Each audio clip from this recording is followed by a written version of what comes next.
petunjuk dari Bapak Kepala Dinas Perkimunan Kota Palangkaraya, yang kemudian juga nanti akan ada selanjutnya dilanjutkan dengan penjelasan dari Bu Rohimah selaku PPK Pembangunan dak tematik nantinya.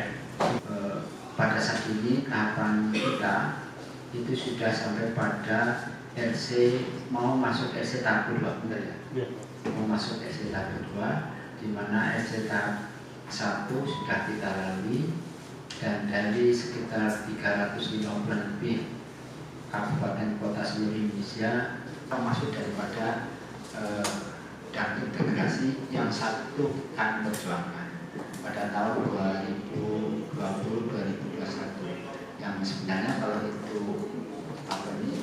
berhasil akan dapatkan tahun 2020. Nah, kemudian dicek cross ke belakang dari awal oleh tim verifikasi sebagai penutup, yaitu dari manfaat maupun yang paling utama adalah kawasan itu sendiri, ya, kawasan bagaimana program yang terkait dengan penanggulangan bencana atau program-program lain yang akan dan sedang direncanakan oleh, karena kawasan tersebut sebelumnya kawasan yang mau untuk di tempat direlokasi. Di sini memang warga sudah ada memiliki tanah di sini, dan kemudian beberapa warga di sini itu termasuk dalam kelompok tani. Nah, kemudian di tempat ini. Nah, jadi kepentingan kami mengundang BPBD dengan Dinas Pertanian itu adalah bahwa jika daerah ini kami alih fungsikan menjadi kawasan permukiman, apakah akan bersinggungan langsung terhadap program untuk permukiman, apakah tidak bersinggungan langsung, maksud saya, karena di sini ada kelompok tani juga di Pasiang ini. Mungkin mungkin ada pertanyaan lain, mungkin saya bisa tambah jelaskan atau saya serahkan dulu mungkin kita acara perintah pembentukan. Setelah itu ada pendampingan juga dari penyuluhnya, itu nanti dimasukkan ke simultan. Setelah masuk simultan baru kelihatan, itu kan dari pusat langsung kelihatan kalau memang ada. Yang itu di Pasiang. Kalau kita di Buntung nih ada tahu yang di Buntung memang ada, kalau petani sudah masuk simultan. Kalau kita lihat kan ada apa, nanti kita masuk ke Buntung gitu kan. Mungkin di Buntung ada kita 112 tempat. Soalnya masih belum ada dari masyarakat, dari petaninya itu masih belum kita, kalau kita ada dari petani. Lokasinya itu agak sawah, ya, agak sawah. Kemudian nanti akan dibangun seperti rumah panggung ya. Nah, yang perlu dipertimbangkan kalau memang seperti itu, sama seperti kejadian juga di Pelabuhan bawah, ya, yang kita pertimbangkan adalah cara pembuangan sampahnya nanti bagaimana.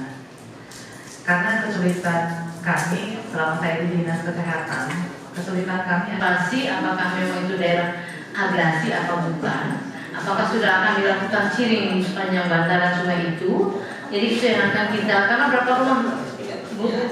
Rencana kami 200 rumah. Jadi untuk menghindari itu, karena selama ini kita nggak bisa juga kita mengabaikan gitu kan. Jadi nanti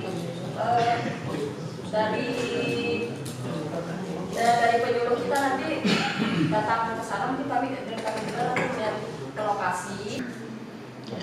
Mungkin dari teman-teman BPBD dan Pertanian baru sekali ini Bu ya. Nah, jadi makanya saya dari tadi sudah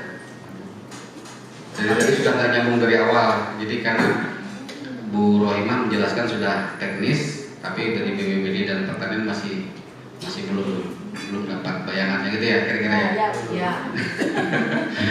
Jadi gini Bu, kami dari Bapeda Litbang selaku mengkoordinir kegiatan dan tematik integrasi.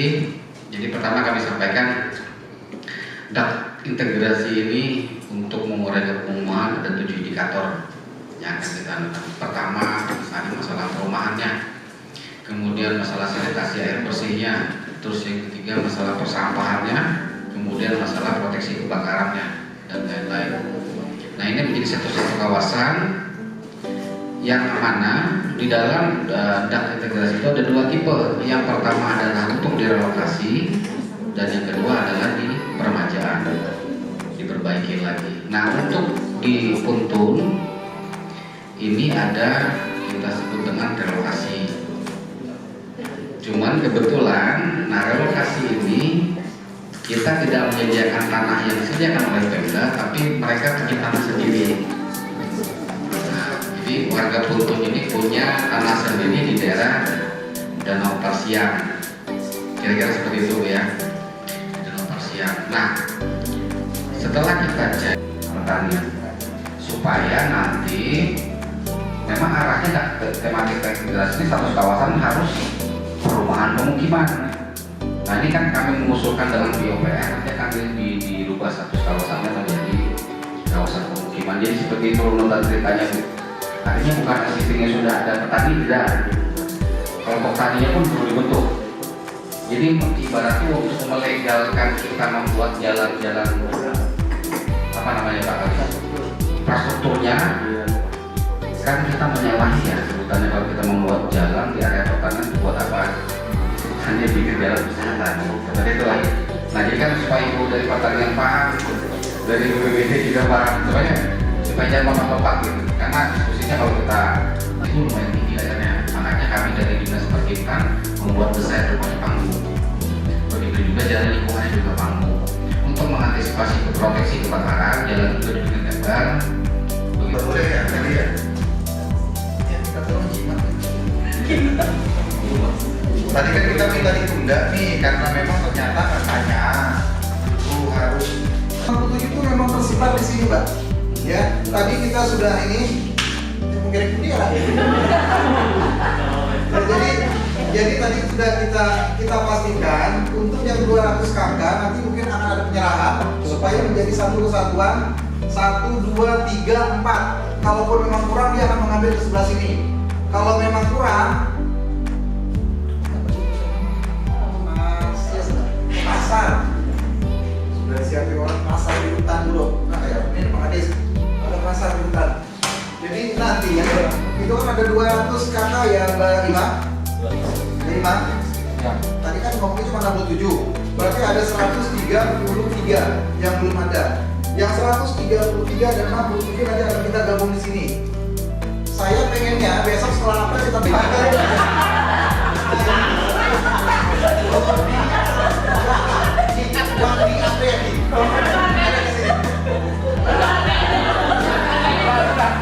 dia tidak lebih dari 5 program nasional P2 pertanian pangan berkelanjutan. Nah itu yang P2P ya. Nah mungkin dari pertanian langkah baiknya apabila ada atau berapa sih kota Palangkaraya ini berapa persen dapat untuk diwajibkan untuk lahan pertanian berkelanjutan itu, dan apakah di Danau Parsiang ini ada juga masuk yang kena. Itu yang bahwa statusnya seperti apa di kawasan tersebut, terus tidak masuk dalam kedua rencana tadi itu, dan sementara dalam proses untuk pengajuan perubahan fungsi ke wali kota, misalkan diberikan surat seperti itu untuk yang tanggal 26 selagi itu masih tetap proses. Kalau bisa mungkin dibuatkan surat Nanti semua program bisa masuk ke situ dan kita bisa melakukan statistik itu Bapak Ibu sekalian dan kita bisa berikan sekali lagi kami ucapkan terima kasih atas kehadiran dan partisipasi Bapak Ibu untuk mendiskusikan hal ini. Dan apabila dalam penyambutan kami rapat sore hari ini telah berkenan, kami mohon sekian dan terima kasih. Salam